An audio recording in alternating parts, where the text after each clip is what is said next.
Bienvenue à notre émission, le Doc Mayou et José, libre et sans tabou. Bonjour, Doc. José, chers abonnés, nous sommes à vous. Oui, tout à fait. Et on a très hâte de vous entendre en cette dernière journée de la semaine où nous vous diffusons cette émission. Donc, je vois qu'il y a des gens qui sont en train de s'installer. Excellent. Il y a des gens qui se préparent également pour lever la main. Ça, j'aime toujours ça. Excellent. OK. Fait que, Doc, êtes-vous prêt à commencer? Quand tu veux, oui, je suis à l'écoute. Excellent. OK. Alors, on va débuter tout de suite, sans plus tarder, avec Oscar. Oscar, bonjour. Bonjour Doug, bonjour José. Oscar. J'appelle pour faire un suivi. Je ne veux pas prendre trop de votre temps, là. J'ai 3 points que j'aimerais aborder. Puis si on n'a pas le temps d'aborder les 3, ben, je rappellerai au pis-aller. Oui. La dernière fois que j'avais appelé, vous, Doc, vous m'avez dit en fait que un des problèmes pour lesquels ma relation avec mon ex-copine, ça n'a pas fonctionné, c'est parce que j'ai développé des sentiments avec une personne avec qui, à la base, je n'étais pas compatible. Ça, c'est votre hypothèse. Moi, j'en aurais une autre à vous proposer, puis je voulais savoir ce que vous en pensez. C'est-à-dire que je ne vais pas aller dans les détails pour elle, je vais plus aller dans les détails pour moi au besoin. Mais je pense qu'il y avait des comportements de part et d'autre qu'on avait, et puis dès le début de la relation, qui fait que il y a une mauvaise dynamique qui s'est installée dans notre relation. Et donc, ma question, c'est, est-ce que, n'eût été de ces comportements négatifs, je vais le dire ainsi, nonobstant ou compte tenu, malgré, peu importe l'incompatibilité sur certains points, est-ce que ça aurait pu marcher? Bon, ça dépend lesquels. Alors, effectivement, théoriquement, vous avez un bon point. Il peut y avoir de l'interférence. Oui, il y a des comportements qui peuvent être interférents, non productifs, contre-productifs. C'est possible.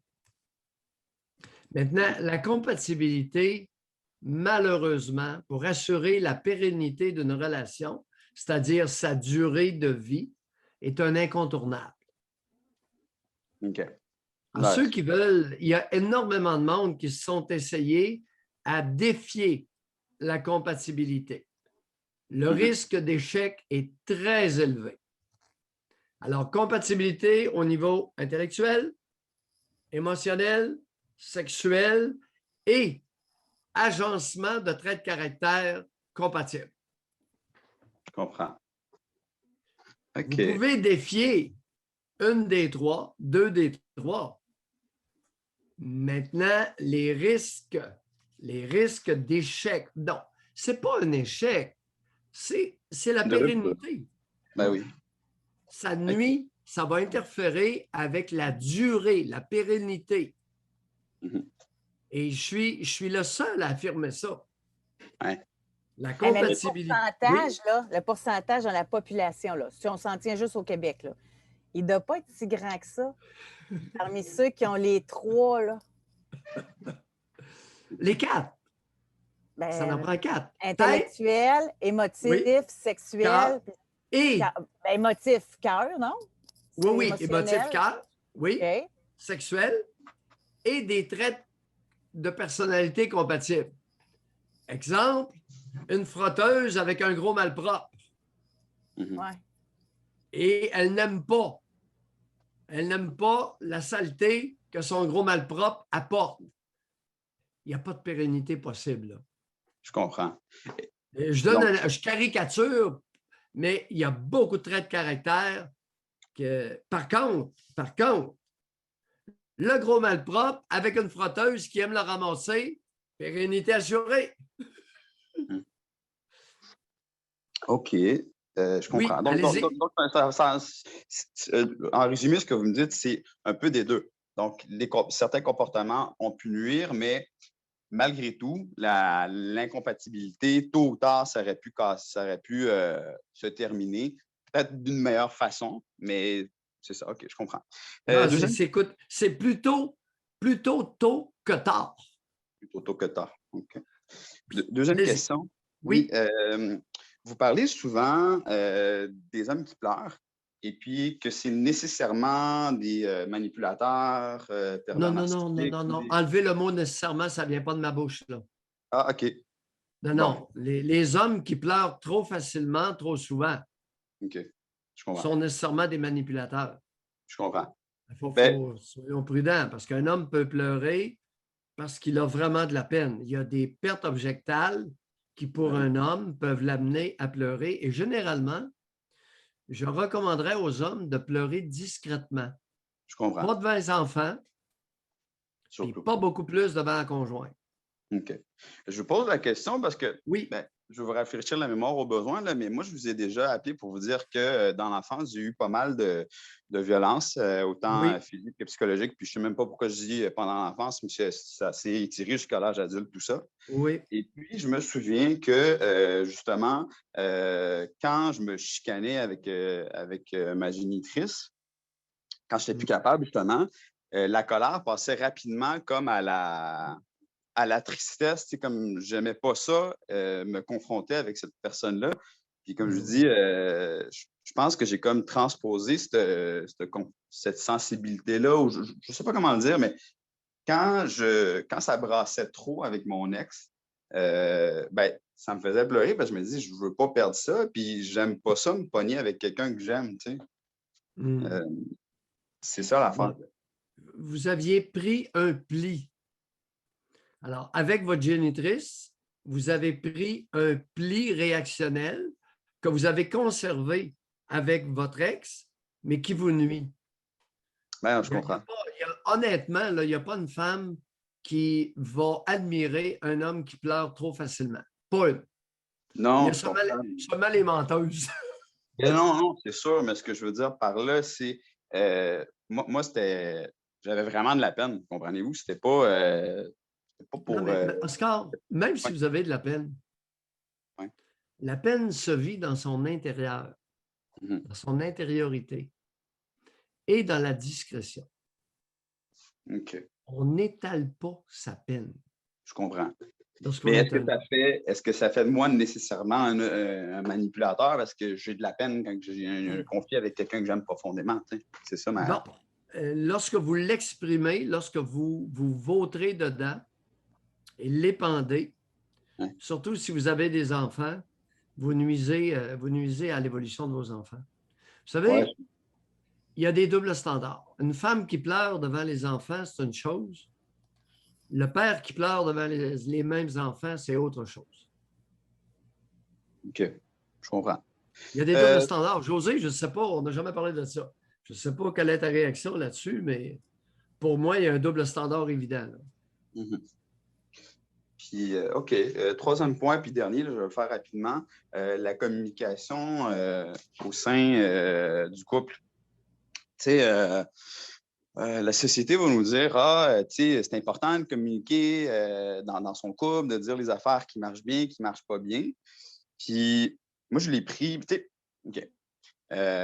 Je pense qu'il y a deux raisons qui motivent mon comportement. D'un, le fait qu'il n'y avait pas de respect ça, on l'avait déjà abordé dans mon passé, puis je n'ai pas appris à être respectueux.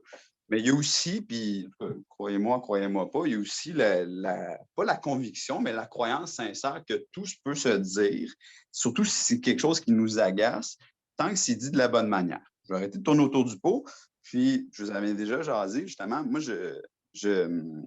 j'aimais pas ça, justement, que mon ex ait un surplus de poids. Puis, je lui disais, puis bon, j'ai compris, là, à la longue, des fois, je suis dur de compreneur, là, mais j'ai compris que c'était contre-productif, puis que ça se faisait pas. Mais ce que je trouve étrange, là encore, j'ai l'impression que c'est un double standard. C'est correct pour une femme de dire à son conjoint, tes cheveux sont longs, ta barbe est mal taillée, tu t'habilles mal. Fait que, dans le fond, ce que j'essaie de vous demander, c'est où sont les paramètres, qu'est-ce qui peut être dit, puis dans le fond, moi, ce que je comprends, en tout cas, l'impression que j'ai en vous écoutant parler, c'est que j'aurais dû comme juste jamais me mettre en relation avec une personne qui ne me convenait pas et puis qu'il n'y avait rien, dans le fond, qui pouvait être changé à ce niveau-là. Bon. le, le dicton qui dit que tout peut se dire, c'est la manière qui importe, c'est un sophisme. C'est de la fausse sagesse. C'est pas vrai. Mhm. On ne peut pas tout dire, même de la bonne manière. Oui, c'est ce que je m'en rends compte. Ça dépend avec qui. Alors, la fameuse communication dans son couple, là, c'est de la foutaise. D'abord, le couple, ça n'existe pas.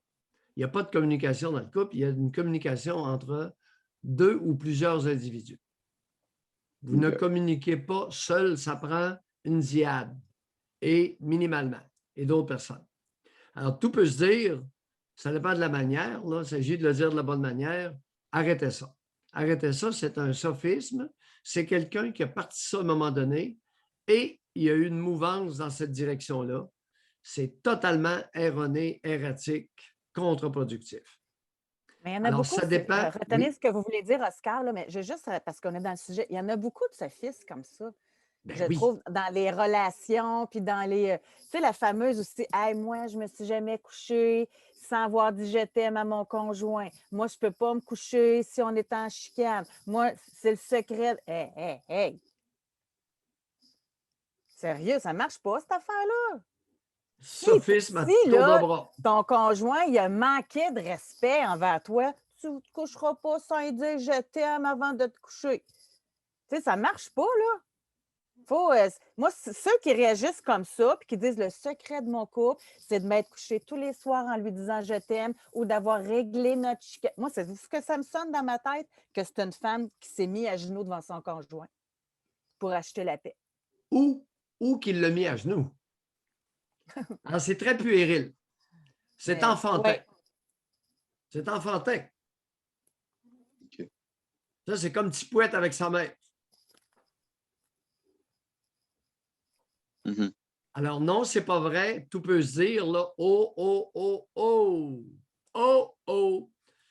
Double standard. Je pense qu'on peut en dire plus à un homme qu'à une femme. Les hommes ont une capacité d'encaisser un peu moins de susceptibilité. Je dis bien un peu.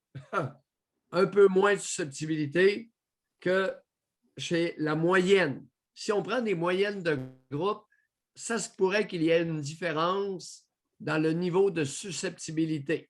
Le niveau de susceptibilité moyen. Mais là, OK. c'est parce que si vous incluez les hommes féminisés là-dedans, on est à égalité d'après moi. Là. Ouais, définitivement. Si vous prenez un groupe d'hommes féminisés comparativement à un groupe de femmes, parité. Définitivement, José. Ben oui. C'est ça qui est le résultat de la féminisation des C'est hommes. ça. Mais comme on sait qu'il y a beaucoup d'hommes féminisés, OK? Bien, si vous dites l'homme est moins sceptique que la femme, je n'embarque pas là-dedans. Au Québec, d'après moi, c'est à égalité. Ou pas loin. C'est ça. Ça se pourrait. C'est ça. Fait que, Oui, Oscar? Alors, c'est la ça. communication dans son couple, là, le couple ne vous appartient pas. Là, il y a une appropriation et ça, c'est un langage féminin. C'est un bel exemple là, de féminisation, Oscar, chez vous. Communication dans son couple, là, va vous exprimer comme une gonzesse. Alors, arrêtez ça. OK. Alors, c'est ma communication avec ma partenaire, ma conjointe, ou sa communication avec moi. Mhm. Mais la communication dans son couple, vous formez une troisième entité qui n'a pas de maudit bon sens. C'est gna-gna à l'os. Ouais. OK. Ben, la communication au sein avec ma partenaire, dans le fond, c'est ce que je comprends. Ouais. Ce que j'essaie de comprendre de ce que vous me dites, c'est un jugement. Je juge avec qui la personne, mais l'impression que j'ai, on dirait que c'est un champ de mine, ça, la question de la condition physique, pour le dire ainsi. J'ai l'impression qu'on ne peut juste pas l'aborder, ça. C'est un champ de mine. Vous avez, José, on va y revenir la semaine prochaine. Là, j'ai une. Imaginez-vous donc dans un journal qui est envoyé à tous les médecins francophones du Canada, j'ai reçu un article de 600 pages sur l'obésité, qui est maintenant considéré comme un problème médical, une maladie infectieuse. Imaginez-vous donc. Fait que les grosses qui se trouvent belles et qui disent que c'est une question d'acceptation. Puis non, non, non. c'est que les médecins sont invités à considérer les obèses comme étant des malades. Ben, c'est parce que ça amène plein de pathologies, diabète, cholestérol, hypertension, maladie cardiaque. Savez-vous pourquoi? Il y aurait une baisse de longévité chez les obèses de 5 à 15 ans.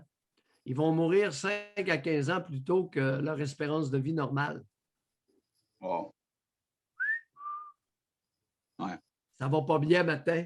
Mais Alors, pour la revenir, diversité corporelle, là, la diversité corporelle des grosses, allez vous rhabiller. oui, mais mieux vaut que ça passe par le médecin que par l'amoureux, là. Tu sais, si on revient au propos d'Oscar, c'est sûr que s'il disait tout le temps à sa conjointe, là, tu devrais te mettre au régime ou fais le keto, embarque dans le groupe à José. Je fais des farces. Mais en tout cas, mais tu sais, c'est délicat, là. Tu sais, après ça, Savez-vous qu'est-ce qui est recommandé aux médecins Non. de notre pays? De demander aux gros la permission de parler de leur poids. Hein? Vrai comme tu es là. OK, même le médecin, il faut qu'il marche des œufs. Même le médecin doit demander à l'obèse, est-ce que nous pourrions parler de votre poids? Est-ce qu'il demande aux diabétiques, peut-on parler de votre diabète aussi? Non. Et ça montre la José, délicatesse. d'ailleurs, tu vas recevoir la semaine prochaine une copie de l'article. J'aimerais ça.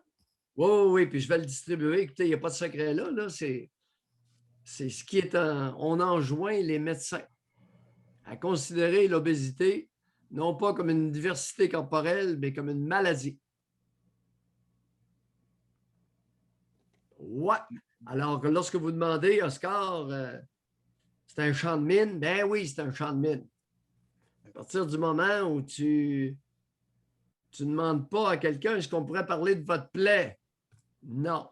Tu regardes la plaie, tu venez ici, je vais vous examiner. Mais Oscar, vous avez fait le parallèle tantôt ou la comparaison homme-femme. Tu sais, genre, les femmes, eux autres, ils nous disent que notre chemise n'est pas belle, ils nous disent qu'ils devraient te faire couper les cheveux. Le prenez-vous personnel quand une femme vous dit ça, Oscar? Ben non. Ben non, regardez, moi mes cheveux, ça me coûte peut-être 30$ par mois. Là. Si c'est ça que ça coûte pour faire plaisir à ma conjointe, je m'en fous. Tu sais. C'est pas. Tu sais, j'aime mieux ta chemise bleue que ta chemise rouge, mettons. Je dis n'importe quoi. OK, c'est pas un big deal. Tu sais, je veux dire, le prix à payer de mon côté versus le bénéfice que j'en gagne, il est là. Tu sais, le rapport bénéfice est à mon avantage, je trouve. Là. José et Oscar, on va aller un peu plus loin. Ouais. Dans ma vie, depuis que j'ai 24 ans, je porte une barbe. Minimum 200 personnes m'ont exhorté à me couper la barbe parce que c'était mal propre, ça ne me faisait pas bien. Alouette.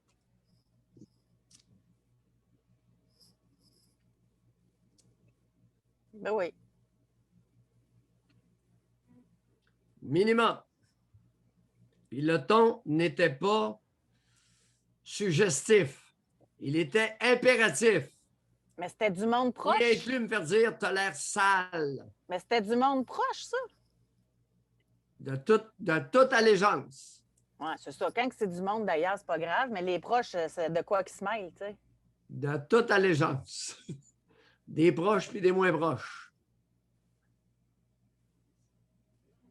Ouais. On est pas mal. Puis là, c'est rien. Il y en a qui venaient me tirer la barbe en me le disant. Ben ouais, bon. Ben, vrai comme vous êtes là, ça m'est arrivé à plusieurs reprises, même des étrangers, des étrangères surtout. Ah, ben moi, Ouais. Hey, vous souvenez-vous, Doc, savez-vous de notre première rencontre en studio à Québec? On avait parlé de votre barbe, puis je vous avais demandé la permission de pouvoir y toucher. Puis là, quand Oui. vous êtes arrivé en studio, en ordre, j'ai dit, vous m'aviez donné la permission, je peux-tu y toucher? Une belle Et barbe l'endroit, douce. la conférence que j'ai donnée où on a plus touché à ma barbe, tu devineras jamais à quel endroit ça fut. J'ai donné une conférence à un moment donné dans mon village natal, à Normandin, au Lac-Saint-Jean. OK.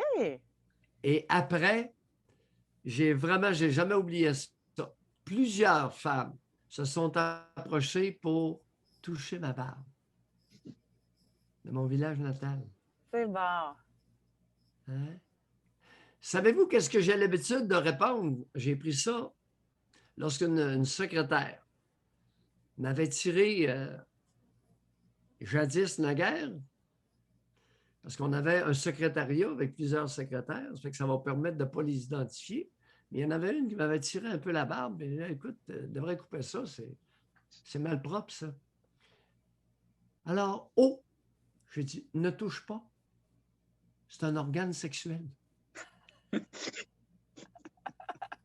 Devant tout le monde, elle n'y a jamais retouché.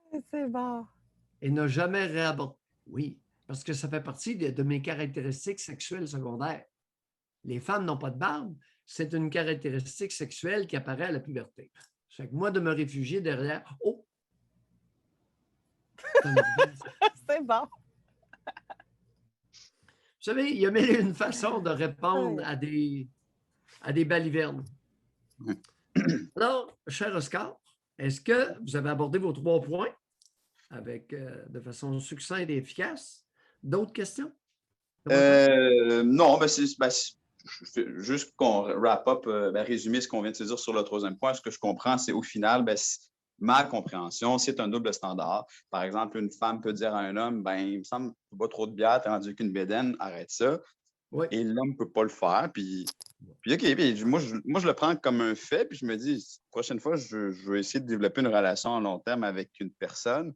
Elle va devoir me plaire, je veux dire, à 90 % puis qu'il n'y ait pas trop de points qui me chicotent ou avec des points avec lesquels je ne peux pas vivre. Oscar, sciemment, José, t'en as été témoin. J'ai ciblé les grosses il y a 1 an comme étant des personnes à risque et devant être protégées à plein salaire en les renvoyant chez elles dès qu'elles occupaient un poste en relation avec le public. Il y a eu une cote d'écoute, je ne me souviens pas des chiffres, mais assez mirobolante, n'est-ce pas, José? Ben oui, ça fait réagir incroyable. Mais moi, je ferais le gars. Dire à une femme qu'elle est grosse, tu peux pas, mais un homme qui a une bedaine, tu peux. Dire à une femme qu'elle a des petits seins, tu peux, mais dire à un homme qui a un petit pénis, tu peux pas. Il y a des doubles standards. Bon point. Okay. Oscar, bon point. Il y a des doubles standards. Je n'avais pas pensé à celui-là. OK. Bon. Merci, Oscar, de votre appel. Bonne journée. Bye. Bye. On a Karianne qui voulait réagir aux propos d'Oscar. Bonjour, Karianne. Bonjour. Karianne. Juste avant, je veux répondre. Juste avant, là, parce que quelqu'un dit « fait vécu, José ». Oh que non! J'ai jamais dit ça à un homme. Jugement ici, là. Par contre, il n'y a pas eu de deuxième rencontre. OK, on continue. Moi, il n'y en a pas eu. Karianne, je vous écoute. Oui, j'ai fait un rapprochement entre peut-être la façon dont Oscar réagit puis la façon dont je réagissais avec mes premiers copains. J'avais tendance à traiter mes premiers copains comme j'aurais voulu répondre à mon géniteur. Je m'en suis rendu compte par la suite. Mon géniteur m'écrasait, puis quand j'avais des copains, j'avais tendance à vouloir les écraser. Alors que c'était pas nécessairement des mauvaises personnes. C'était juste que j'avais comme un surplus de frustration refoulée qui ne sortait pas à bonne place. Fait que je me dis que peut-être que sans s'en rendre compte, c'est un peu ça qui fait vivre à ses partenaires de vie. Puis, je vais revenir aussi sur toute vérité est bonne à dire, là. Une affaire, non même. Ma belle-mère. Tout peut se dire, il s'agit de trouver la bonne manière. Oui, puis ma belle-mère me répétait souvent ça juste après m'avoir dénigré, comme pour se justifier de m'avoir dénigré. Fait que si c'est pas intelligent ce que tu as à dire, ou si c'est pas constructif ce que tu as à dire, tu peux fermer ta gueule. Tu sais. Et même si c'est constructif, tu peux la fermer à l'occasion quand même. Voilà. Tu n'es pas obligé de toujours faire subir aux gens ta façon de voir la vie ou ta vision des choses. Ouais. Puis tu peux écouter aussi. On connaît nos proches, Karianne. Ouais. On connaît le niveau de susceptibilité de sa partenaire ou de son partenaire. Moi, je sais qu'il y a des gens à qui je peux plus parler, qui ne vont pas me prendre mal parce qu'ils me connaissent et savent que j'ai une bonne, mettons, intention. Mais les gens que je ne connais pas, je n'irai pas leur dire parce que ben, je ne les connais pas tout simplement. Tu sais. Oui. Voilà. Alors, un employeur, puis un employeur inclut les deux genres. Oui. On ne peut pas dire à son employeur n'importe quoi si on ne le connaît pas bien. Si on ne connaît pas son niveau de susceptibilité. N'est-ce pas, Karianne? Un bel Partenaire, exemple. c'est la même chose. Un ami, Mais la même c'est chose. relationnel. Oui, c'est relationnel. Un parent, la même chose. Mm-hmm. Donc, voilà, c'était ce que j'avais à Excellent. dire. Oui. Merci, Bonne journée. Karianne. Bonne journée. OK, nous avons Mademoiselle S qui est là. Bonjour. Bonjour. Madame Sophie, pour les besoins de la cause. Vous m'entendez bien? Oui. Oui. Moi, je vous appelle parce que ça faisait longtemps que je n'avais pas vu ma mère. Ça faisait presque 3 mois que je ne l'avais pas vue. Puis, de l'avoir vue, ça m'a totalement fuckée. Je vous explique comment ça m'a fuckée. En fait, je deviens à plus savoir quoi faire, qui être. Attends, juste à faire du ménage. Tu sais, je suis quelqu'un de structuré dans la vie, je m'en viens vraiment bien avec ça, tu sais, de savoir qu'est-ce que je fais dans ma journée, comment la planifier. Puis là, ça m'a tout fucké. J'ai passé une semaine après l'avoir vu à pas trop savoir ce que je m'en vais. Ça me rend émotive, ça me rend aussi en colère parce que c'est comme si je redevenais une petite fille.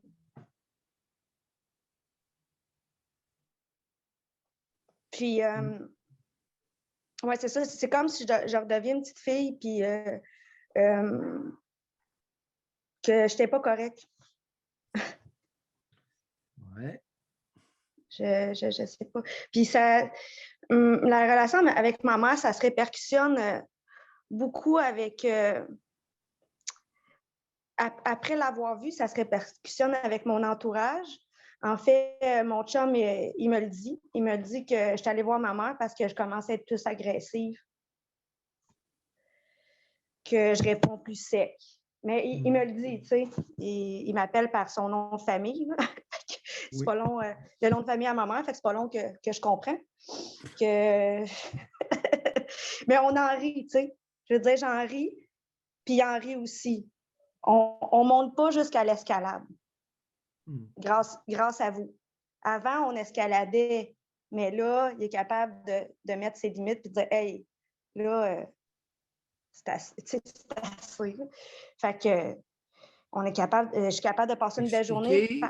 Expliquez aux abonnés, Madame Sophie, qu'est-ce que nous venons faire là-dedans, là? Pardon? Vous avez dit c'est grâce à vous. Oui. Alors, grâce à quoi? Expliquez-le au bénéfice des auditeurs. À force de vous écouter, je vous avais déjà entendu par le passé dire que d'être trop proche de... Je ne sais pas comment Allez-y, simplement, okay. Allez-y. Ben, d'avoir vécu comme moi, ma mère m'a couvé beaucoup. Alors, quand je suis trop proche de elle, ben, ça me fuck. Je veux dire, je redeviens comme un petit enfant, je redeviens écrasée. Fait que c'est grâce à vous que j'ai compris ça, que j'ai allumé sur tout ça, puis que je veux m'en éloigner, même ça me fait faire des émotions, là, ça me fait pas sentir bien. Et continuez. Comment vous vous sentez là actuellement? J'ai de la peine, mais c'est plus de la colère. Allez-y, décrivez cette colère, décrivez les émotions, le ou les émotions. Parce que je ne suis pas capable de dire à quel point qu'elle est tarte, qu'elle est épaisse, puis que vous me l'avez déjà dit, c'est ma pire ennemie.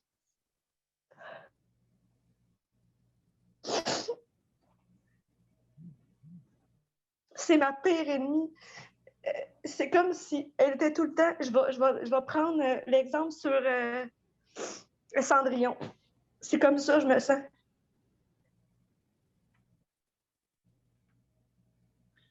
C'est elle qui paraît bien, puis moi, je frotte. C'est le même que je me sens. J'ai pas 6 ans, là, j'en ai 38, puis je me sens tout croche. Faut que je m'éloigne de elle. Puis je suis convaincue encore à 38 ans qu'elle va peut-être pas changer, mais à chaque fois que je ressors de là, je suis virée à l'envers. Puis elle n'a pas fait grand-chose, là. C'est son attitude d'hautaine, qui est la meilleure. Quand il y a des exemples, elle a de la visite, puis il y a des invités, ben, c'est le sentiment, comment je me sens. Elle s'est tellement fait faire une image qui était si bonne, puis si belle, puis si fine, que... Puis moi, je le sais, je suis la seule à le savoir parce qu'elle est si bonne, puis si belle, puis si fine avec tout le monde. Est-ce qu'elle se vante? Est-ce qu'elle se vante de vous avoir surprotégé? Elle se vante d'avoir été là. Beaucoup de mères se vantent de surprotéger leurs enfants. « Oh, j'étais une maman poule. » Oui, Oh, ça l'a dit ouais. souvent, là. Pardon? Elle l'a dit souvent, ça.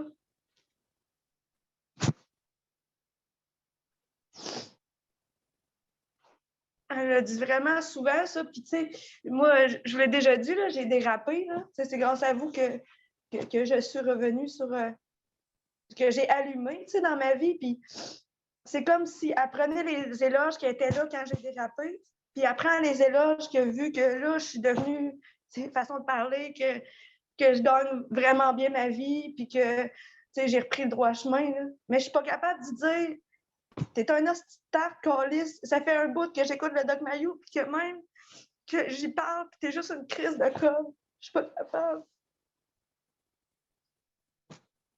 Il va arriver quoi, Corianne? Pas Corianne, Madame Sophie, excusez. Il va arriver quoi, Madame Sophie, si vous lui dites ce que vous pensez vraiment d'elle? Ben, elle va dire que je suis là que j'étais là pour elle, puis que... Si vous lui dites, quelle est votre crainte si vous lui dites qu'elle est une hostie de tarte? J'ai déjà dit en plus dans le passé, elle broyait. Bon, elle broyait et... Ben, elle était revenue en s'excusant. Quelle est votre crainte si vous continuez à la traiter d'hostie de tarte et de conne? Ben, il va rien se passer, en fait. T'sais, parce que là, j'ai comme 6 ans. L'abandon. Madame Sophie, qu'est-ce que vous craignez qu'il lui arrive si vous persistez à la confronter avec l'échec monumental de son rôle maternel?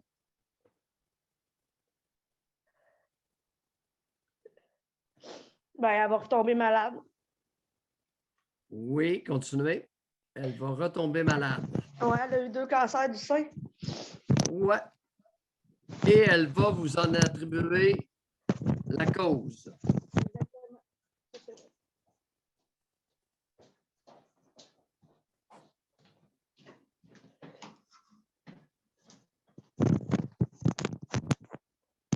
Mais je vais faire une parenthèse sur... J'ai réussi à lui dire quelque chose. J'ai réussi à lui dire que j'avais repris avec mon copain, puis ça faisait 1 an. Puis qu'elle n'avait pas un petit mot à dire, que c'était ma vie. Puis les yeux qu'elle a faits, là, ça valait 100$. Au moins, j'ai une petite victoire. Qu'avez-vous lu dans ses yeux? À première vue, j'ai vu qu'elle était découragée parce que je vous l'ai déjà dit qu'elle n'aimait pas mon copain parce qu'il était trop beau. Puis, mais en même temps, j'ai vu, comment je pourrais dire, j'ai vu dans ses yeux que c'est comme si je la laissais. C'est comme si on était un couple. Vous avez vu Exact. l'envie. Ah, c'est l'envie. Vous avez vu ce qu'est l'envie, qui consiste à enlever à l'autre ce qu'on n'a pas été capable d'obtenir. Elle a tout fait pour vous enlever. Oui, elle a votre tout vie. fait. Oui, elle a tout fait pour moi. Alors, Mais quand j'ai une c'est question votre crainte. pour Oui, vous. vas-y. J'ai une mais juste avant, j'ai une question pour vous. Pourquoi c'est si important d'être capable de dire que c'est une petite tarte? Votre libération, penses-tu par ça, par le fait d'idée d'en face ou bien... Ben, j'ai l'impression de la fuir, tu sais, je veux dire, j'ai l'impression que si je serais pas loin, elle serait tout le temps à me courir après. C'est comme si j'avais fui. Puis, tu sais, je veux dire, j'ai réussi à lui dire que je faisais ma vie, là. Que là, je faisais ma vie. J'ai réussi à lui dire en fin de semaine passée que je faisais ma vie. Puis elle était comme, ben moi aussi, je fais la mienne. Hey, tabarnak, t'as 72 ans, là. Tu joues à quoi, là? Tu joues à quoi? J'ai le goût de la brasser. Pas de la brasser en voulant dire de faire mal. De dire, voyons, Madame Sophie, votre crainte, en la confrontant avec sa nullité.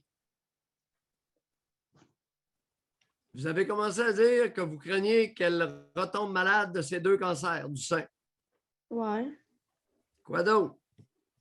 Avez-vous déjà contemplé dans votre tête si vous la traitez d'hostie de tarte et de conne? Puis que vous le lui répétez. Ben, l'affaire, c'est que c'est encore moi qui va passer pour la folle. Parce qu'elle a tout le temps essayé de me. Non, pas ça. Non. Est-ce qu'elle a déjà manifesté des idées de désespoir ou de parler de s'enlever la vie? Ah non. Ben non. Ben non, jamais. C'est vraiment une femme forte, là. Elle est forte, puis elle est bonne, puis elle a passé à travers 2 cancers. Puis les petits anges, ils l'ont aidée. Ouais, c'est ça qui est ma crainte, José. C'est que les petits anges, alors si vous donnez un coup de pied aux petits anges, il se pourrait que la chute soit mortelle pour votre génitrice. Alors, vous avez au moins pensé qu'elle va vous blâmer, elle pourrait retomber dans ses cancers et vous blâmer, vous culpabiliser. C'est à cause de toi que je vais mourir. Et si vous êtes vraiment efficace et percutante, il se pourrait qu'elle s'enlève la vie. Ouais. Alors, les petits anges, là, les seuses qui sont accrochées aux petits anges, là, très mauvais signe. Faiblesse du moi.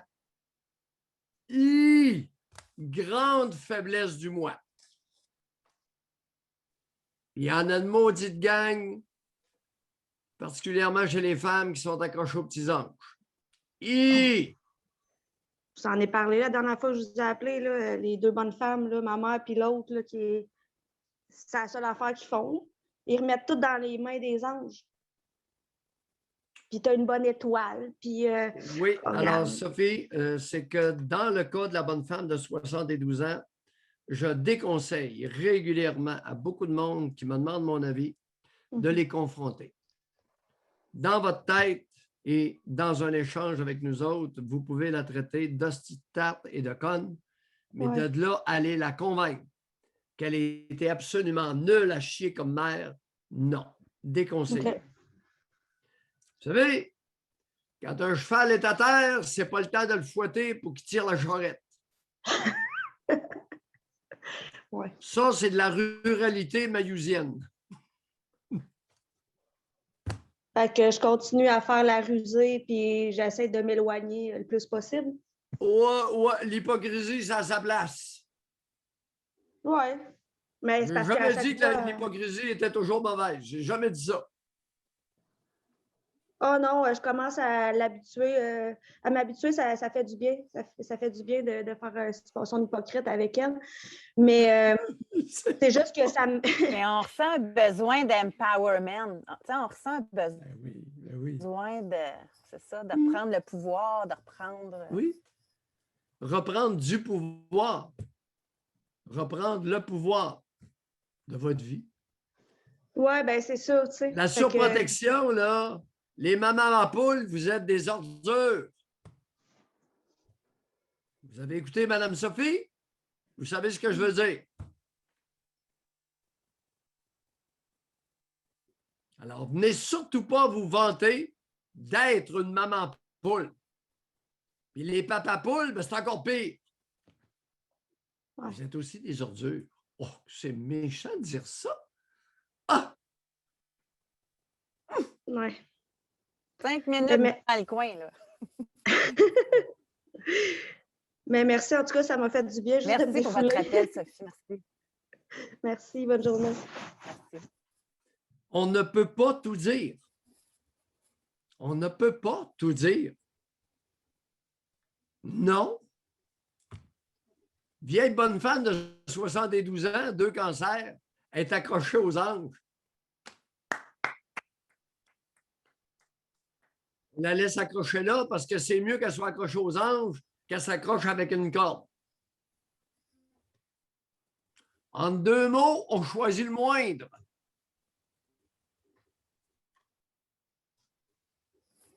On poursuit, Doc. On a plein de mains levées. Bizarre de moralité aujourd'hui. Alex, bonjour. Bon matin. Alex. Chez nous, j'ai souvent la télé qui joue, c'est LCN. Je ne porte pas vraiment attention à ce qui joue, mais hier, j'ai été interpellé par, je sais que vous en parlez souvent, Doc, cette chère Emmanuelle Latraverse. Donc, j'ai juste 2 points que j'aimerais parler. En fait, ça revient souvent sur le vaccin ou le COVID. Qu'est-ce qui m'a irrité, si je peux m'exprimer ici, c'est que Emmanuelle Latraverse exhorte les mamans d'aller se faire vacciner. Elle disait que si elle se considérait comme une mère, déjà là, ça peut être problématique. Elle disait, si tu veux être une bonne maman, tu dois faire ton devoir de maman et aller te faire vacciner pour protéger. Il faut faire ça pour protéger sa famille. Fait que c'est juste ça, je trouve ça un peu comme dans la chanson You Gave Love a Bad Name. You gave maman a bad name. À force d'utiliser ce mot-là de cette façon-là, je ne sais pas c'est quoi l'exemple qu'il avait donné. Puis mon deuxième point aussi, c'est que, en tout cas, qu'est-ce que je veux dire, c'est que si c'est ça être une maman, ben si j'étais une femme, j'aimerais pas ça être une maman. Et le deuxième point que j'aimerais mentionner, c'est que par rapport au vaccin, elle dit que depuis la nuit des temps, les humains prennent des médicaments avec des effets secondaires et ils ne s'en sont jamais vraiment souciés de ces effets secondaires-là, comme par exemple la pilule contraceptive. Pourquoi maintenant on commencerait à se soucier des effets secondaires qu'il pourrait y avoir, par exemple, avec un vaccin? Cette façon-là de penser, je trouve ça un petit peu délicat. Mais bon, c'est juste ça les 2 points que je voulais soulever. Alors, sur le plan scientifique, sur le plan médical, je dois informer nos auditeurs, nos spectateurs du point suivant. Les barbituriques, dans les années 60-70, étaient beaucoup utilisés comme somnifères. Jusqu'à temps que Marilyn Monroe s'enlève la vie avec une petite poignée, jusqu'à temps que Dalida s'enlève la vie avec une petite poignée de barbituriques séconales utilisés comme somnifères. Ça dormait en maudit avec les barbituriques. Ça dormait très bien. Mais ça dormait trop. Oh! Oh! Dernière chose. Quelqu'un pouvait arrêter de respirer s'il en prenait 10-12 comprimés. Alors, devinez ce qui est arrivé au barbiturique. Il n'y en a plus comme somnifère. Le dernier qui est mort d'une overdose, d'une dose élevée d'un barbiturique quelconque ne serait pas notre ami Michael Jackson. Non. C'était-tu une benzodiazépine, lui, où il y avait du fentanyl, un opiacé? Mais il y avait tellement de choses dans ces cossins que... Propofol, ouais, Propofol. Propofol, c'est quoi ça? C'est un barbiturique. C'est un anesthésiant. Maintenant, là, la famille Oui, il y avait tout un cocktail. Mais Propofol en même temps que plusieurs anxiolytiques, benzodiazépines. OK, propofol serait une benzodiazépine? En même temps. Non, Oh, non, en plus, l'autopsie en révélait sus. qu'il avait reçu du propofol en même temps que plusieurs Ouais, anxiolytiques. je pense que le propofol benzodiazépines. est un barbiturique, mais uniquement utilisé dans les salles d'anesthésie, hein, dans les salles d'opération. Alors, toujours est-il qu'il y a des pilules qui avaient des effets secondaires et qu'on a rayées du marché. Un autre exemple, le Halcyon. Halcyon, à un moment donné, l'Angleterre, à 1 mg ou 2 mg, l'a retiré. Savez-vous pourquoi? Ça cognait trop. Ça, c'est une benzodiazépine, comme l'Ativan et le Rivotril. Un peu trop efficace pour vous envoyer dans les bras de Morphée. Il y a des médecins qui avaient essayé ça, puis ils avaient eu des appels la nuit, puis ils ne s'en souvenaient pas le lendemain. Il y avait une période d'amnésie. Oh! C'est un peu maudit quand tu fais ta tournée, puis tu vois tu vois la note de l'infirmière. J'ai appelé le docteur Untel, puis ils m'ont recommandé de faire ça, ça, ça. Puis là, le docteur Untel fait sa tournée le lendemain après-midi, puis il voit ça, puis il n'y a aucune réminiscence, aucun souvenir d'avoir dit ça et d'avoir reçu l'appel. C'était l'effet amnésia de Halcyon à 1 mg ou 2 mg. Alors, la Halcyon, cette dose-là était retirée du marché. D'abord, l'Angleterre, le Royaume-Uni qui a dit « Oups, c'est trop bon, on le retire du marché ». Alors, je pourrais continuer ainsi. Rappelez-vous la thalidomide qui donnait des petits bras puis des petits bras et des petites mains aux épaules. Hein, on donnait ça aux femmes enceintes qui avaient de la nausée, qui avaient des grosses nausées. Thalidomide pour une femme enceinte, disons que ça a été retiré. Hein, le vaccin contre la polio. Le Sabin qui était liquide. J'ai une patiente qui m'a consulté, qui est allée faire vacciner par la bouche avec de petits sirops, le Sabin sirop, par la bouche. Puis elle, écoute, elle était très fonctionnelle. Et là, par les selles du bébé, elle a attrapé la polio. Fait qu'elle est venue avec une petite jambe grosse de même. Puis elle a encore sa petite jambe. Puis à un moment donné, il a été obligé d'y couper sa petite jambe. Fait que là, elle est à manger comme moi. Elle a une bonne jambe et une petite jambe. Alors, je ne vous parle pas d'histoire qu'on m'a racontée, je l'ai évaluée. C'est moi qui avais découvert. On voulait qu'elle aille travailler assis. C'est moi qui avais découvert que non seulement elle avait une petite jambe, mais elle n'avait pas de fesses, elle n'avait pas de muscle fessier d'un côté. Elle avait une absence de muscle fessier d'un côté. Elle avait un coussin de muscle d'un bord, puis de l'autre côté, il n'y avait rien.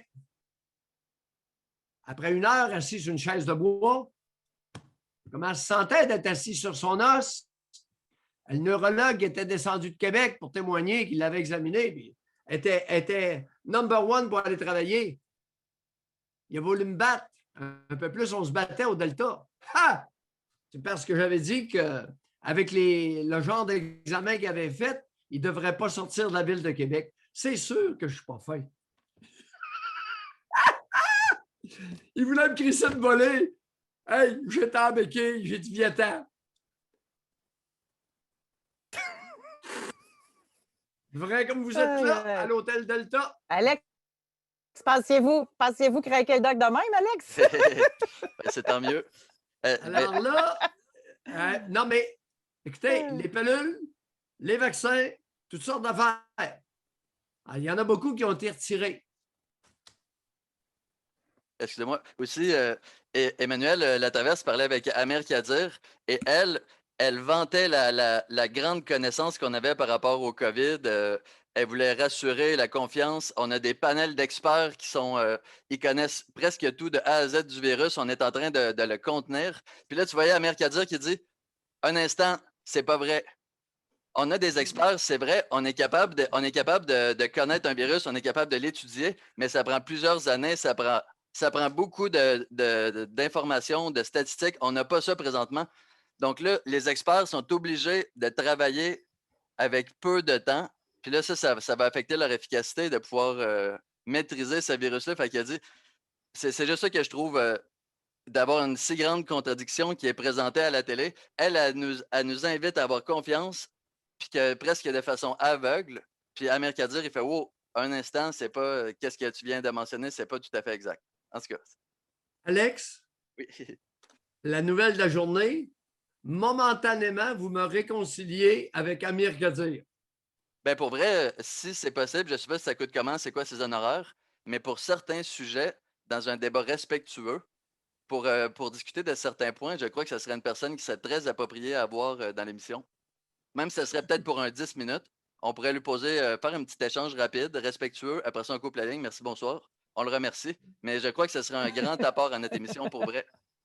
Pour vrai. Je dis ça comme OK? ça. Suggestion à Effectivement, moi. parce que là, avec son intervention, l'intervention que vous lui prêtez concernant un échange avec Emmanuel Latraverse est digne de la profession médicale. Lui, par exemple, il est très grandement en faveur du vaccin AstraZeneca. Ça, c'est une autre histoire. Mais pour le point de dire qu'on n'est pas. Il faut faire attention de la façon qu'on vante notre connaissance parce qu'elle n'est pas si élaborée que ça. Si on peut Vous dire ça comme ça. avez tout à Alex, vous avez tout à fait raison. On y va à la petite semaine avec le virus chinois. On n'a pas le portrait global. Ouf! Puis c'est rien, on a fait preuve d'une lâcheté. Il y a un an, je recommandais des tests sérologiques chez ceux avant de les vacciner et après le premier et le deuxième, la deuxième dose du vaccin. J'ai souvent Rien. posé la question, je vais vous la poser directement.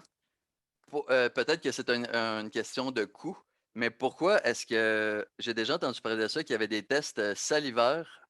Pourquoi est-ce que c'est pas plus utilisé? Alex, c'est pas payant. OK, mais par exemple, qu'est-ce que je veux dire, c'est que ça pourrait peut-être être un service qu'il y a des gens qui voudraient payer pour ça. C'est sûr que si les tests sanguins, c'est efficace, ça pourrait être plus approprié par rapport aux écouvillons. Ben, le test sanguin coûte 150 pour savoir si vous avez des anticorps antivirus chinois ou pas. OK. Pour 150 avant de donner le vaccin, vous savez si la personne jouit d'une certaine immunité naturelle, entre guillemets, c'est-à-dire suite à avoir été exposé au virus, malade ou pas. Mais est-ce qu'il y a un temps de traitement, par exemple, quand on fait une prise de sang, est-ce que ça peut être. Est-ce qu'on peut avoir le résultat tout de suite ou il faut attendre, par Oui, exemple, une semaine? non, 24 heures.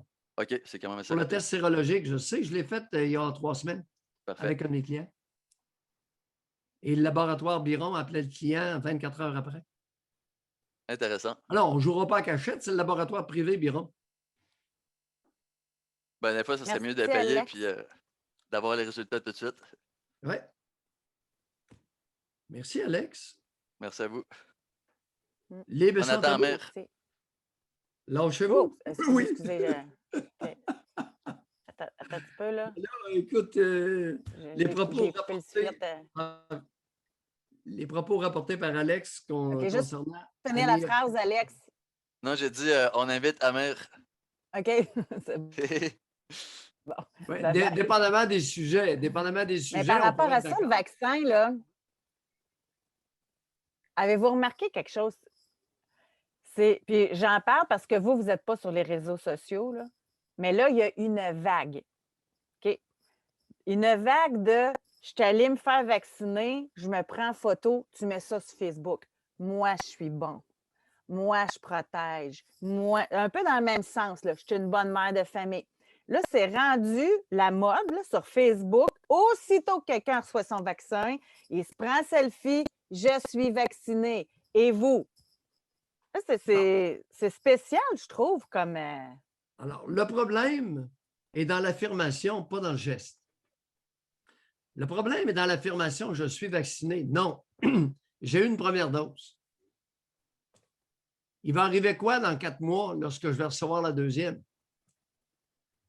Est-ce que je vais être encore porteur d'une dose suffisante d'anticorps pour que la deuxième dose renforcisse l'effet de la première? Je ne sais pas. On présume. les compagnies Pfizer et Moderna ont recommandé instamment de ne pas déroger à leur protocole. Une dose, vous n'êtes pas vacciné. Deuxième dose après 3 semaines ou 4 semaines, vous attendez quelques semaines et là, vous êtes vacciné. Est-ce que ça se comprend, ça? Alors, si vous avez reçu une première dose et que vous vous considérez vacciné, vous êtes dangereux. Parce que vous croyez que vous êtes vacciné. Qu'est-ce que vous allez faire? Vous allez relâcher nécessairement les mesures sanitaires de base, entre autres la distanciation. Je l'observe régulièrement. Suis-je le seul? Ben oui, ben oui. Oui. C'est juste Maillot qui observe ça. Le danger avec la première dose, puis 4 mois plus tard, la plupart n'iront pas. Je vous le dis. Je connais le monde. Ça fait 41 ans que je suis dans le business des injectables. Aux 2 semaines, aux 3 semaines, une fois par mois, avec des rappels, les patients viennent. Une fois par 3 mois, on est mieux d'y voir. Je le sais, j'en donne des piqûres aux 3 mois avec un antipsychotique, le Trenza. On a un antipsychotique qu'on donne une fois par 3 mois. Je t'assure qu'on voit puis on cultive un bon lien avec nos patients. Puis on les voit entre-temps pour être sûr qu'ils viennent pour l'autre piqûre 3 mois plus tard. Alors, sur une collectivité, un grand groupe, la deuxième dose, 4 mois plus tard, il n'y aurait pas grand joueur, les Pee-Wee. Maillot vous le dit, il connaît l'être humain. Ce n'est pas un blâme que j'adresse à personne. Ainsi va la nature humaine. On oublie.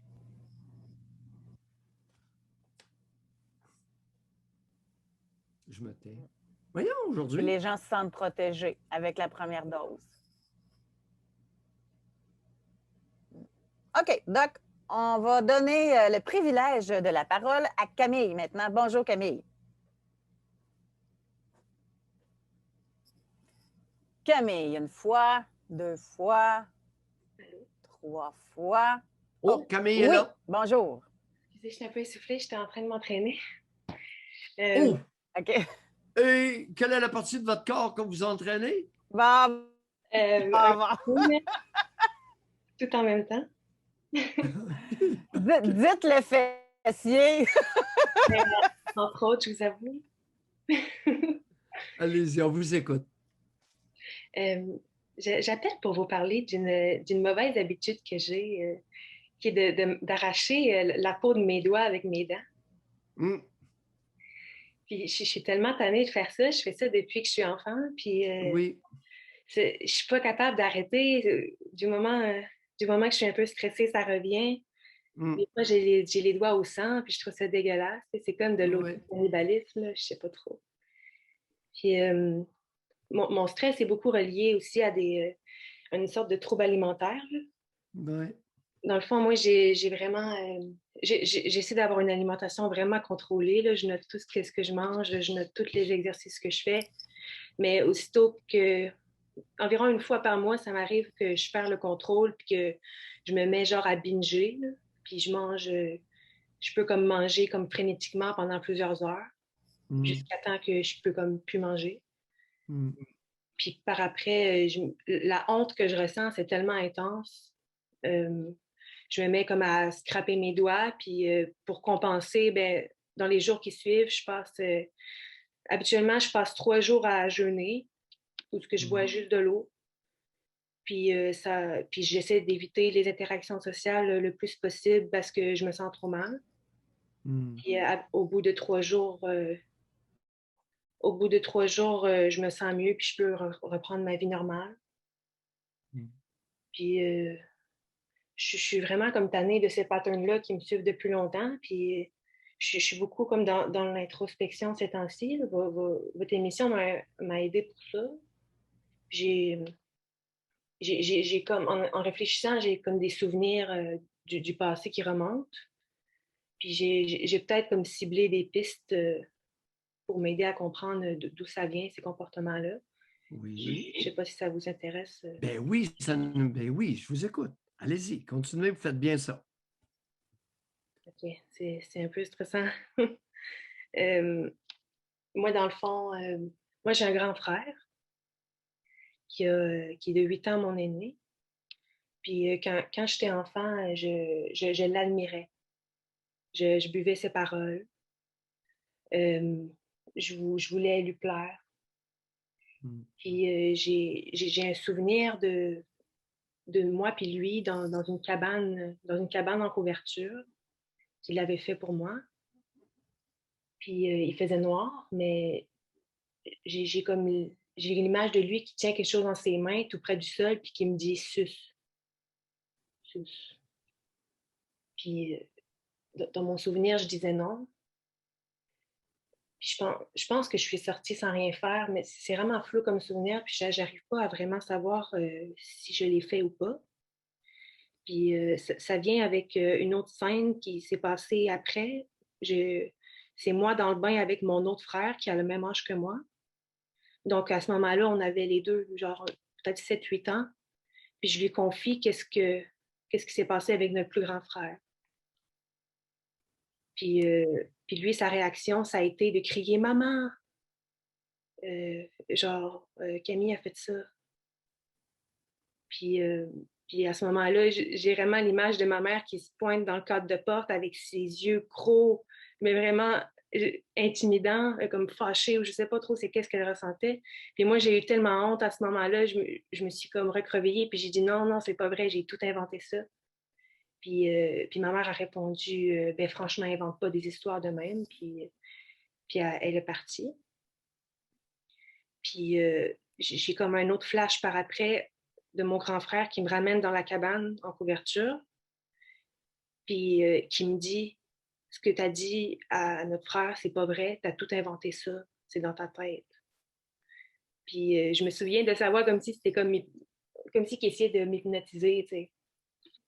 En tout cas, ce qui est. Ce souvenir-là me hante un petit peu depuis qu'il est remonté à la surface. Puis ça me trouble parce que j'arrive pas à savoir si en fait c'est vrai ou pas. Est-ce que c'est vrai que j'ai inventé ça? Est-ce que pourquoi j'aurais inventé un souvenir de même, tu sais? Puis j'ai décidé il n'y a pas longtemps, en fait l'été passé, j'ai décidé d'en parler à ma mère parce que c'était un moment où j'étais fâchée après elle parce que j'étais tannée de la voir toujours en train de protéger mon grand frère de 30 ans comme un petit poussin. Puis c'est sorti tout seul. Je lui ai dit tu vas-tu comme continuer de le protéger de même tout le temps? Puis je lui ai raconté le souvenir que je viens de vous raconter. Puis ma mère, elle a dit qu'elle n'avait aucun souvenir de ça, puis que si c'était vrai, elle s'en rappellerait. Fait que ça n'a absolument rien réglé. Je suis juste dans le néant par rapport à ça. Puis depuis que je suis petite, on me dit que j'ai trop d'imagination, puis que j'invente des affaires, tu sais. Puis moi, je suis juste tout le temps dans le doute, là. Je sais jamais si ma perception de la réalité correspond à la réalité.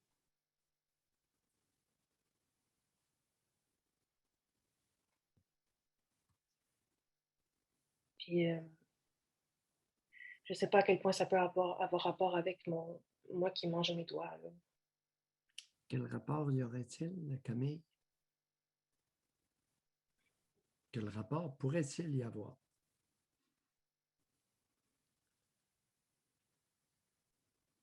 Ben, je sais pas, c'est le sentiment de honte qui me suit depuis tout le temps. Puis la première fois que j'ai ressenti la honte dans mes souvenirs, ben, c'est ce moment-là.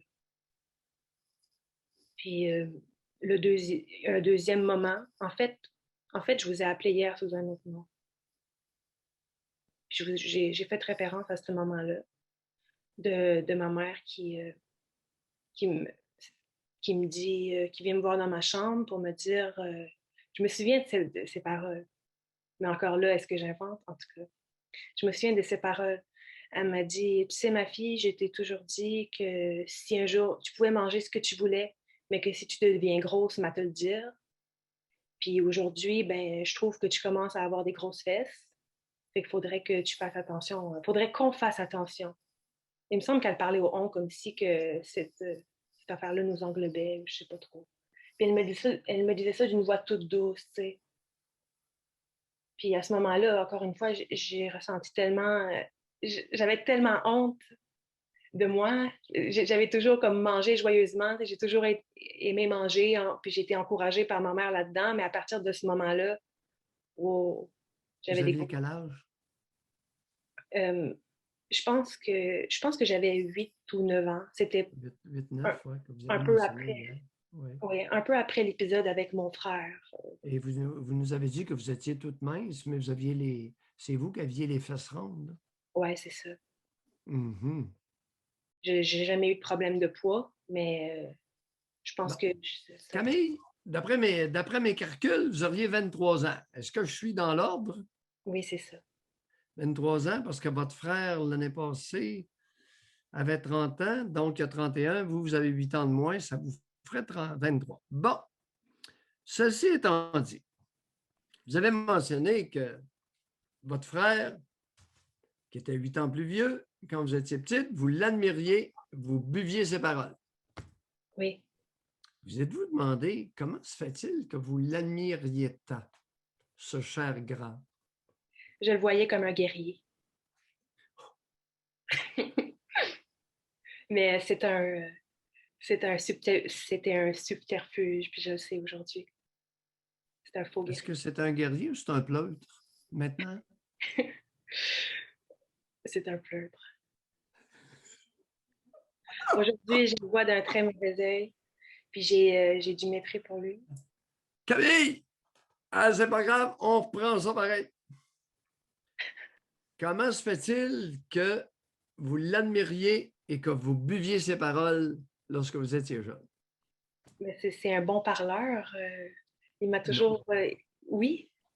Non. Mais en tout cas, pour l'enfant que j'étais, oui. Il a toujours... il savait comment nourrir mon imaginaire, puis me faire... Camille, Chose. Camille. Quoi? Il a pris la place. Il a pris toute la place en vous. On est d'accord là-dessus? Oui. Non seulement il a pris beaucoup de place, il a pris toute la place. Mais ma question, c'est comment se fait-il qu'il a réussi à prendre toute la place en dedans de vous? Je sais pas. Il n'y avait personne d'autre. Mais oui, j'étais très entourée. On était une... Mais oui. Mais oui. Camille, vous buviez ses paroles, vous l'admiriez, vous vouliez lui plaire parce qu'il n'y avait personne d'autre. Pas de géniteur, pas de génitrice, vous étiez orpheline des deux parents.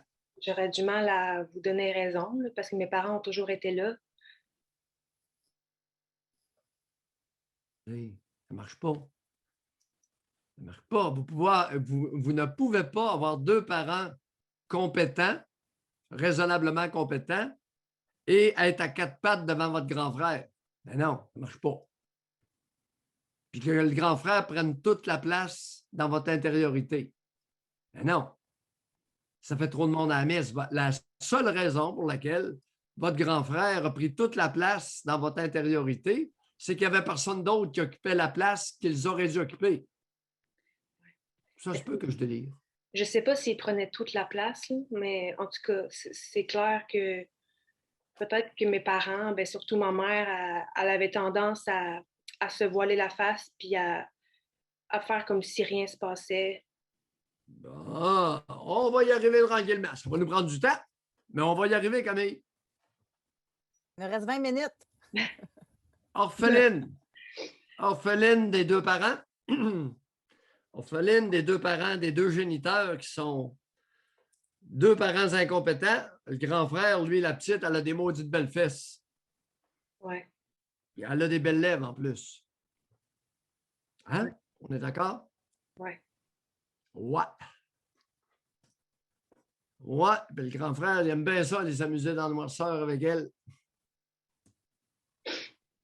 Mon frère, il y a des bonnes chances que. En fait, il écoute votre émission en YouTube sur différé, fait qu'il y a des bonnes chances qu'il m'entende dans un mois. Ah, aucun problème. Aucun problème avec ça. Mais moi, je pense que même s'il m'entend, il ne va jamais m'en parler. Il va faire comme si de rien n'était parce qu'il Ah, aucun problème avec ça. La question, c'est est-ce que c'est vrai ou pas que le grand frère, 8 ans plus vieux, étant négligé lui aussi, s'est amusé à envahir l'intériorité de sa petite sœur? Voilà ma question. Ben, Parce que il a pu envahir votre intériorité parce que ayant toute la place. La bonne femme n'était pas là dans votre intériorité, puis le bonhomme non plus. Qu'est-ce qu'il faisait, le bonhomme? il était enquêteur. Un policier? Oui. Aïe, aïe, aïe, aïe, aïe, aïe, aïe, aïe. Ben oui, mais il était occupé à enquêter. Oui, oui. Oui. Je ne l'attendais pas, celle-là. Mais je pense pas que mon père s'est rendu compte de ça. Ben non, il était enquêteur. Ben, mon Non, père, c'est un imbécile. il avait eu du temps. Un nain.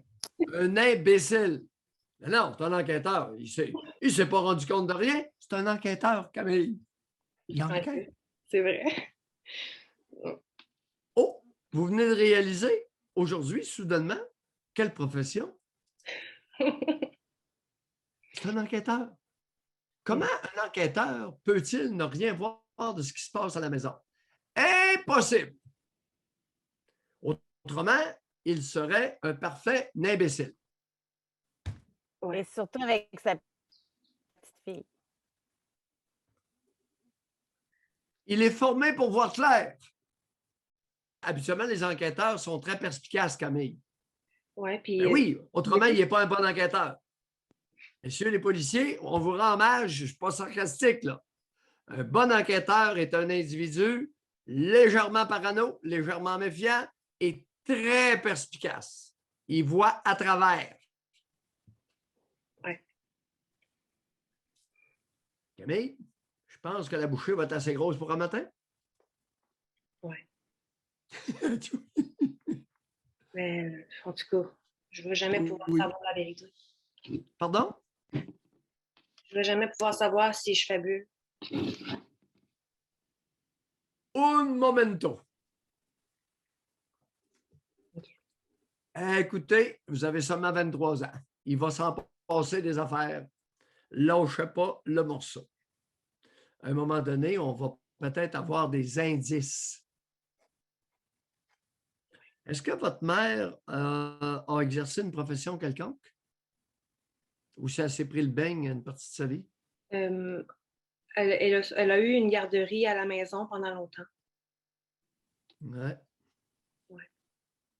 Seule ou avec quelqu'un d'autre, une associée? Seule. Elle avait 6 enfants. Ouais. Très maternelle. Oh, on n'en doute même pas. Écoutez! Écoute, José, on va acheter ça, nous autres. La bonne femme est maternelle à l'os. Elle a fait combien de blé avec sa maternelle, sa garderie à la maison? Ah, je ne pourrais pas vous dire, je ne sais pas trop. Ben oui, mais elle vaut combien là, à l'heure actuelle, la bonne femme? Je ne sais pas trop. Là, en ce moment, elle s'occupe, elle a fait ça. Là, elle s'occupe d'une compagnie de blocs appartements avec mon père. Je ne sais pas. Elle a moins d'argent que mon père, mais elle en a. Ouais, José, c'est intéressant. Notre enquêteur avec sa gardienne de bébé, 6 enfants, ça commence à faire du blé, ça. Alors, ils ont une compagnie de blocs, appartements. Ouais. Ouais, j'aime ça. Ça roule. Et ouais, on n'en doute même pas. Il y a une dernière affaire par rapport à mon père. Lâchez-vous, c'est le fun. La fessée. La fessée, mon père me l'a donnée une couple de fois. Puis le moment choisi, c'était au sortir du bain parce que ça pince plus sur la peau mouillée. Ouais, j'aime ça. J'aime ça, puis oui, puis on retient les auditeurs. Il paraît qu'elle avait des maudites belles fesses, là. Oui, oui, ben, il m'en parle, là. C'est revenu quelques fois le sujet, puis mes parents me disaient, hey, t'avais des belles petites fesses rondes en plus. Ouais, Puis ben moi, oui, je viens de vous le dire. ce qui me trouble, c'est l'image de moi, tout nu, qui crie, couché sur mon père, puis lui qui me tape les fesses, comme ça n'a pas de bon sens. C'est quoi Mais ce qu'est-ce qu'il y a pas son-là? de- Ben oui, mais il se faisait du bien. Il Ben travaillait oui, fort. avec C'est ma du mère à côté. Puis là, après, après, l'érection était beaucoup plus ferme avec votre mère. C'est ça que vous ne comprenez pas, là. Il n'y a pas beaucoup de femmes qui comprennent ça. C'est dur à comprendre, ça. Ben non, c'est pas dur à comprendre. La dureté vient de l'excitation. Ensuite, c'est la grande qui en profite. Ça donne beaucoup plus de dureté dans le membre viril. Il demanderait à votre père si, après une bonne fessée qu'il vous donnait à sortir du Ben bain, oui. son érection était plus ferme avec la bonne femme. Il demanderait, Demandez-lui, il n'y a pas Camille, de à votre gêne. père. Hein? Il n'y a pas de gêne. Quel âge a-t-il? 50, 54, quelque chose comme ça. Eh oui, il est encore tout jeune, mais c'est pour ça, là. Je vous préviens, par exemple, ça se pourrait qu'il soit 6 mois sans bander, là. Ah, j'ai pas envie de lui demander ça. Euh, Je veux bien rentrer dedans, ma mère, mais mon père, j'ai pas envie d'avoir ces conversations-là. non, non, non, non, il ne faut pas rentrer dedans, là, parce que non, là, il a peut-être eu trop envie de vous rentrer dedans. Alors, non, non, on va arrêter le rentrage dedans, là. Camille, il va savoir un peu d'héritage, parce que ce qui est un peu délicat dans votre cas, c'est l'héritage. Ah, il va Ils sont rendus à combien de portes, à peu près, un ordre de grandeur, sans être trop précis, là? à combien de portes? Oui, combien de portes d'un bloc? Ça fonctionne comme ça, Camille. OK, On ouais. calcule le nombre de portes, le nombre d'appartements à louer. OK, mais là, en fait, il y avait plusieurs blocs. Il y avait environ 5 blocs, mais là, il les a vendus, puis il en reste juste un. Fait que j'imagine qu'il s'est fait pas mal de cash avec les blocs vendus. Mon père, depuis toujours, je l'entends dire que son but, c'est de devenir millionnaire, puis je pense qu'il l'a atteint. Ben oui. Ben oui, puis surtout, ben oui, c'est pour ça que, ben oui. Ben oui, puis avec la collaboration de Bonne Femme, une garderie 6 enfants, là, ça commence à faire un revenu par semaine, ça là. Hey, José, elle a 23 ans. Mm. Donc, les tout petits, là, c'est il y a 15 ans, il y a moins de 20 ans, là. Il travaille encore, il est pêcheur de crabe. Comment? Là, il a pris sa retraite de la police, puis là, il pêche le crabe Il pêche le crabe à quel endroit? À Chipago? en Gaspésie. Ben oui, en Gaspésie? Oui. À Montréal? Non. Moi, je ne le dirais pas, là, parce qu'on commence à avoir des détails, là. Policiers, Je me suis vraiment dévoilée. enquêteurs, blocs, crabes. Non, c'est drôle. Non, c'est drôle. C'est bon. Non. Écoutez, là, jusque-là, il n'y a pas de dommage. On n'a rien dit de bien terrible, là. J'ai juste dit la vérité. Oui, puis il n'y a aucune atteinte à sa réputation, là. Le type, écoute, il était enquêteur, puis c'est vrai ou c'est pas vrai. Puis là, il pêche le crabe. Il pêche le crabe à Montréal. Il a bien le droit. Ouais. Je dis Montréal, là, je l'invente, là. Mais je sais que Montréal, dans ce coin-là, vous n'êtes pas obligé de nous dire. Il pêche le crabe dans la baie des Chaleurs ou c'est de l'autre côté de la péninsule? Mais là, Côté nord? on va arrêter la localisation. OK. Voulez-vous mon adresse? Vous savez, du crabe, c'est bon. C'est ça. Je l'ai mangé. On l'a acheté il y a 2 semaines, puis je l'ai étiré. Maudit crabe que c'est bon. Ah oui, des bonnes guédilles. Ah, Oui. non, mais écoutez, non, même pas rendu là. Okay. Non, c'est trop péché là, de mixer ça avec quelque chose.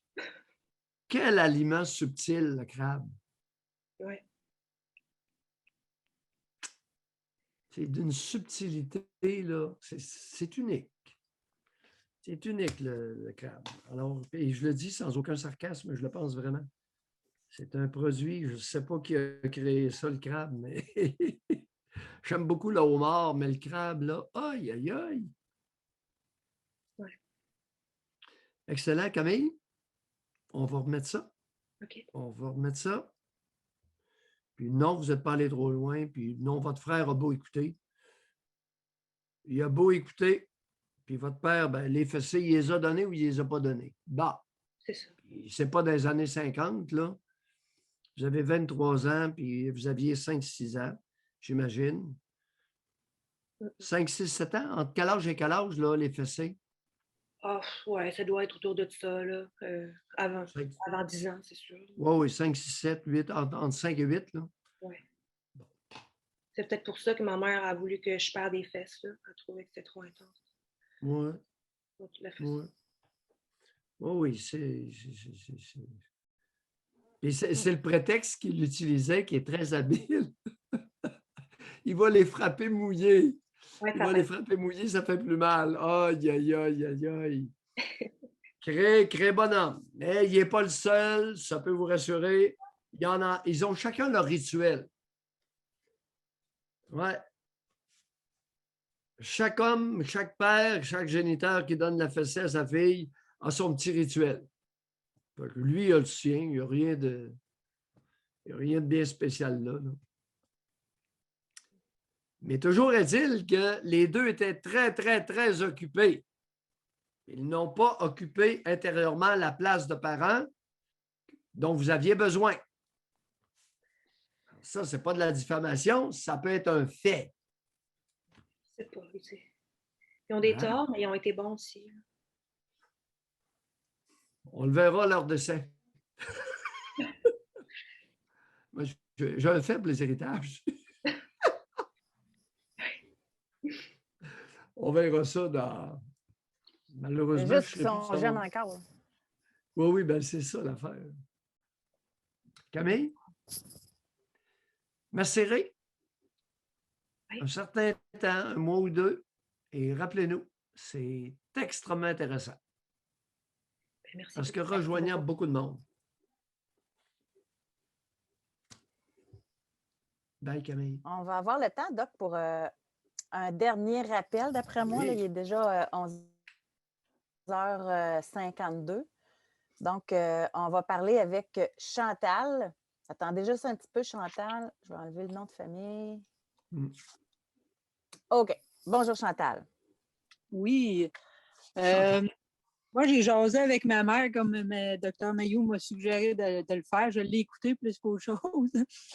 Il est revenu des moments que moi, que j'avais, qui m'avaient remonté à la surface, que j'ai. Elle parle beaucoup, puis moi, à l'occasion, je glisse des paroles, tu sais. Puis j'ai fait un petit peu mon hypocrite, si on veut. J'ai réussi à y faire sortir des éléments que comme la location familiale, il en touchait dans le temps. Là, moi, je ne pensais pas qu'il en touchait, mais elle m'a dit qu'il en touchait.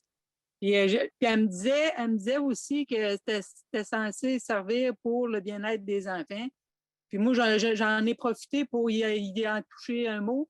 J'y ai dit qu'on n'avait pas eu le bien-être associé à cet argent-là. Puis ça l'a offusqué pas mal. En tout cas, j'ai essayé de faire ça quand même, ça, pas trop bête. Puis là, je m'aperçois de certains traits de caractère que je n'avais pas vus auparavant quand que je l'écoute jaser. Là. Aussitôt que je déroge un peu de ce qu'elle pense, la grippette la pogne. Je pensais pas qu'elle était de même, mais j'ai toujours pensé qu'elle était douce. Moi. Ah, une petite surprise consécutive à l'observation. Non, nous dites-vous? Ben, disons que je m'ouvre plus les yeux, là. Je suis plus Oui. attentive. Puis, parce que dans le fond, moi, j'ai été en relation avec un homme pendant plusieurs années. Puis lui, il gagnait moins d'argent que moi. Puis moi, j'ai eu beaucoup d'enfants. Là. C'est une famille nombreuse, à proprement dire, que moi, j'ai accouché. Là. Je ne dirais pas le nombre, mais en tout cas. Puis je travaillais, puis je m'occupais de ma famille nombreuse, de mes enfants, pratiquement en totalité. Mon conjoint, lui, il ne gagnait pas beaucoup d'argent, puis il ne s'occupait pas beaucoup des enfants. Puis là, elle est venue me dire que, dans le fond, il s'est assis ses allocations familiales. T'sais, et là, j'ai vu, dans le fond, il y avait un parallèle avec eux autres aussi. Ils ne nous ont pas transmis des bonnes valeurs. Ils ne s'occupaient pas de nous autres. Ils ne nous transmettaient pas pour qu'on se sente bien. Puis après ça, moi, il aurait fallu que je voie que botter le cul à mon conjoint pour qu'il travaille plus pour rentrer de l'argent, pour pas qu'il s'assise ses allocations. Tu sais, ça m'a vexé. Bon, attendez un peu, là. La bonne femme a quel âge? Ben, vieille, là. À peu près, en haut de 80. Oui, en haut. Bon, en haut de 80. Et vous avez en haut de 60? Non, moi, je suis dans la cinquantaine. OK. Fin quarantaine. Oh, fin quarantaine. Elle vous a eu sur le tard, vous êtes une de ces dernières. Oui, exact. Bon, OK.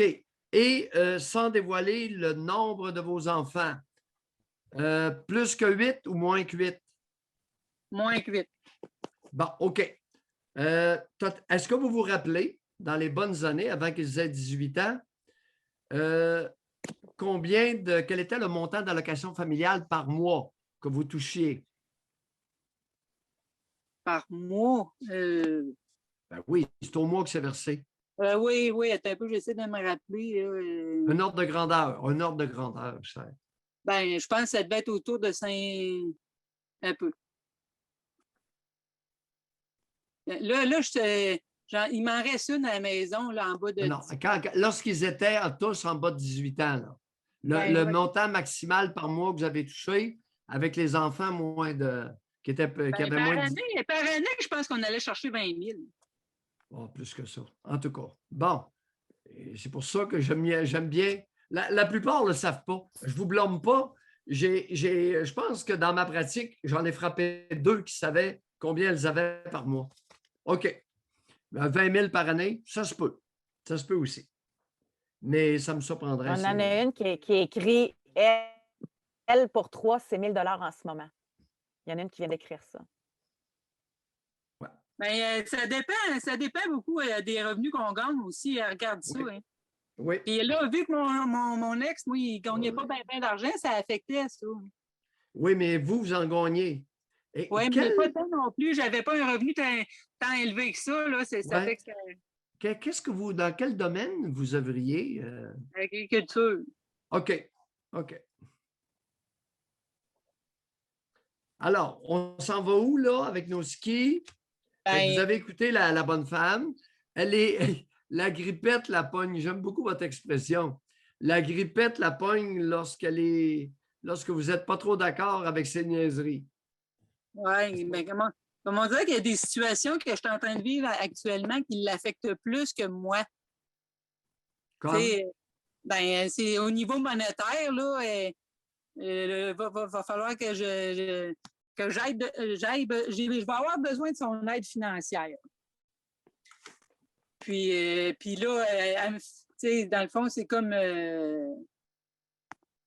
c'est comme si elle voudrait pas, elle veut m'en passer, mais elle voudrait m'en passer moins par rapport que ça va servir à mon ex-conjoint. Je ne sais pas si vous me suivez. Là. Ben oui, très bien. Ben oui, elle ne veut pas que ce soit votre ex. Elle n'a pas tout à fait tort, la bonne femme, là.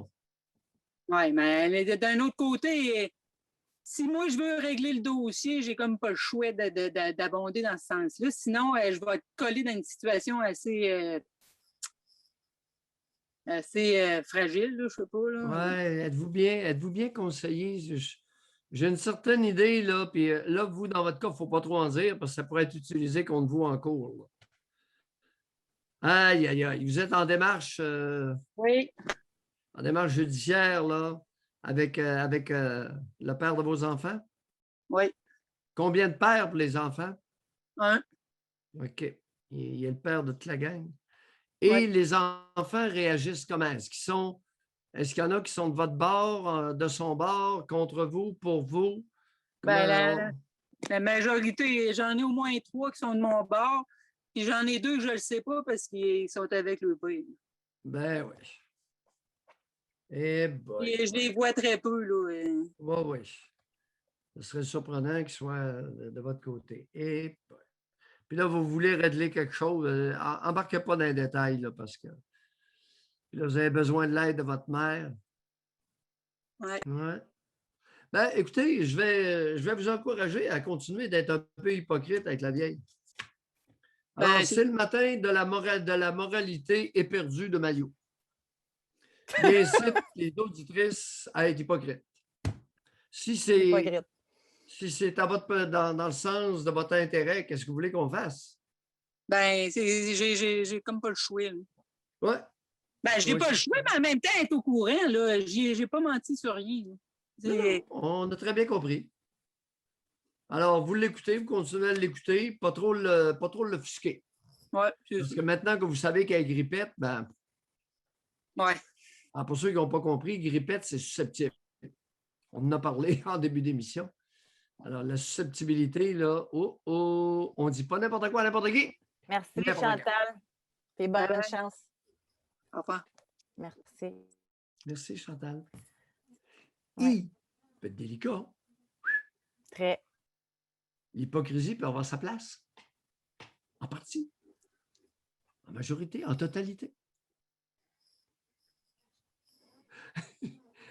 Écoute, s'il y a des curés qui sont à l'écoute, ils doivent être scandalisés. Inciter des femmes à être hypocrites. Mais après ça, reprochez-leur pas, par exemple, que les femmes sont hypocrites, parce que Ah ça non, va être c'est- selon vos conseils. Oh oui, oh oui. Puis d'ailleurs, les Merci femmes ne tout sont le pas monde d'avoir hypocrites. été là. Le pourcentage de femmes hypocrites est élevé dans la nation canadienne française, mais ce n'est pas tout le monde, là. Puis il y a les personnes qui ne le sont pas, dans certaines situations, pourraient avoir avantage à recourir à un certain degré d'hypocrisie. Ainsi va la vie. Il Bon m'arrive de me week-end. scandaliser Merci moi-même. d'avoir été là, tout le monde. Oh! À lundi. Ça doit être rare.